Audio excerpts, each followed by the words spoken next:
আসসালামু আলাইকুম।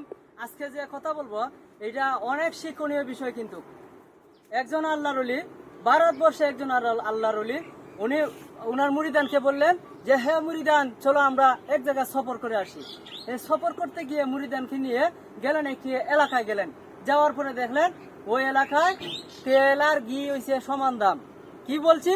তেল আর ঘি সমান দাম। আচ্ছা বলেন, তেল আর ঘি যদি সমান দাম হয়, এই এলাকা কোনোদিন বিচার হয় না ভাই। মানে ন্যায় রে অন্যায় বানাইব, অন্যায় রে ন্যায় বানাইব, মানে এই ধরনের নিয়ম নীতি। আল্লাহর ওলি বললেন যে হে মুরিদান, আমি এখানে থাকবো না, চলো আমরা এই জায়গা ছেড়ে চলে যাই। এখানে কিন্তু বিচার নাই, ন্যায় নীতি নাই। এখানে তেল আর ঘি যেখানে সমান, এখানে কোনো বিচার নাই, বিপদে পড়ে যাবা। হয় হুজুর, আমি তো বহুত দিন ধরে ঘি পাইতেছি না, এখন সস্তার ঘি পাইছি, আমি খাইয়া লই হুজুর। আপনি হুজুর জানগা চিন্তা করেন ঘি লাগিয়া পিসাবরে কয়, পিসাব জাতিকা পিসাবে কয় তুই একদিন বিপদে পড়বে, ওই দিনই বুঝতে পারবে যে কেমন মজাটা। আচ্ছা ঠিক আছে, গেছো গা পিসাব। হঠাৎ একদিন ভাই একজন মানুষ মারা গেছে। কিভাবে মারা গেছে? একজন চোর দলান করে সাবুল দিয়া গুতাই গাতা দিছে চুরি করবার লাগিয়া। আর দলান করেছিল নর্মাল, এটা বাইঙ্গে বাই ফিরে গেছি গা। সুর বেড়ার উপরে পড়ে গেছে। সুর বেড়ার বউয়ে আদালতে মামলা দিছে। ওই যে ন্যায় নীতি নাই এলাকার বাদশার কাছে মামলা দিছে। এই বাদশা সবাই ডাকছে, বাড়িওয়ালা ডাকছে, এই বাড়িওয়ালা, তোর গরু ডাকাতি করতে গিয়া এই আমার সুর বেড়া মরছে, এখন তুই তোর ফাঁসি। এখন বাদশাহ সাহেব, আমার কি দোষ? গরু আমার চুরি করছে, এখন সুর বেড়া মরে গেছে, আমার তোরই ফাঁসি। কত হইলে শুনেন, ঘর কিন্তু আমি বানাইছি না, বানাইছে রাজমিস্ত্রি। রাজমিস্ত্রি কিভাবে বানাইছে আমি জানি না। রাজমিস্ত্রি ডাক, রাজমিস্ত্রি আইছে। রাজমিস্ত্রি হয় কি যে বাসা হয় বেটা কথা হচ্ছে তোর ফাঁসি। কেরে তুই যে ঘর বানাইছ তোর মাল করিয়া, এই কারণে সুর বেটা মরছে, বিল্ডিং ভাঙ্গিয়া তোর ফাঁসি। হুজুর আমার তো দোষ নাই, খার দোষ। যুগালি যুগালি মাল বানাইছে যে বেটা, সিমেন্ট দিছে কম, পানি দিছে বেশি, বালু দিছে বেশি। হ্যাঁ, এখন এই যে নর্মাল হয়েছে। যুগালি ডাক, যুগালি আছে, যুগালি তোর ফাঁসি। হুজুর আমার দোষ নাই, খার দোষ। এক বেটা গুড়া লয়ে যেতেছে, গুড়ার গলার মাঝে গুঙ্গুরের আওয়াজ, আমি ডরাই, আমি পানি কতলা দিছি আর সিমেন্ট কতলা দিছি, বালু দিছি কতলা, এটা আমার খেয়াল নাই। হয় যে গুড়াইলে ডাক, গুড়াইলে যায় তোর ফাঁসি। গুড়াইলে হ্যাঁ আমার কি দোষ? তুই কেরা আইসলে, দেখে আইসলে আইসত, এখন উল্টা পাল্টা হয়েছে তোর ফাঁসি। হুজুর আমার দোষ নাই তো, কার দোষ?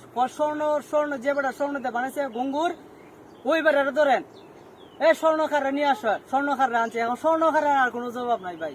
মানে জবাব দিতে দিতে দিতে সবাই তো একজন একজনের বাঁচে গেছে। শেষে স্বর্ণকার উপরে পড়ে গেছে মামলা, ফাঁসির রায় হয়ে গেছে, স্বর্ণকারের কোনো জবাব নাই।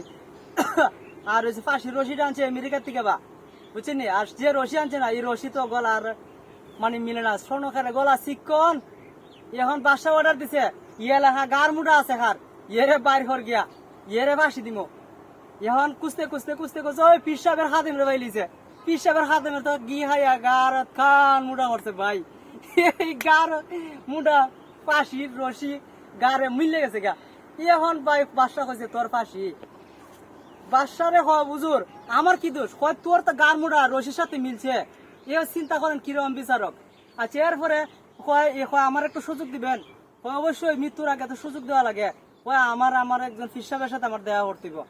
দুই রে গেছে পীর সাহেব, হুজুর ফাওয়া ধরছে, হাতে পা ধরছে, হুজুর আমার বাসান কি যে কোন বেটা কিভাবে মরছে, এখন আমার ফাঁসি। কইতাম না যে এলাকাত তেল আর ঘি সমান দাম, এই এলাকাত কোন বিচার নাই, তোর ফাঁসি এখন তুই গা বুঝ।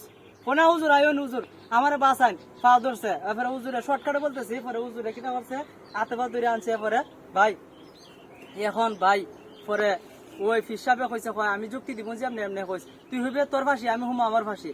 হ্যাঁ, তে বিচার হয়ে যাব। পরে গিয়া পীর সাহেবে গিয়া হয় আমার ফাঁসি দাও। ওই যে বড় মুড়িদানে হয় আমার ফাঁসি দাও। বাদশা হয় এটা কিতা বড়া, এটা কি ফাঁসি লিয়ে দিয়ে ঠান্ডা মারি লাগছে? আপনারা কি ফাঁসি লেগে মারামারি লাগছেন কিতা?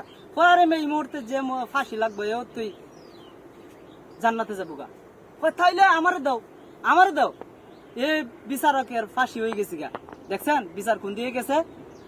তেল আর ঘি যেখানে দাম, এখানে থাকার দরকার নাই। হ্যাঁ, এখানে বিচার পাবেন না। আজকে ভিডিও থেকে আমরা শিক্ষণীয় বিষয় আমরা শিখবো যে আমরা অবশ্যই ভিডিওটা সুন্দর লাগলে, ভালো লাগলে লাইক কমেন্ট করে, সুন্দর করে কমেন্ট করে জানাবেন। Thank you so much. আল্লাহ হাফেজ, আসসালামু আলাইকুম।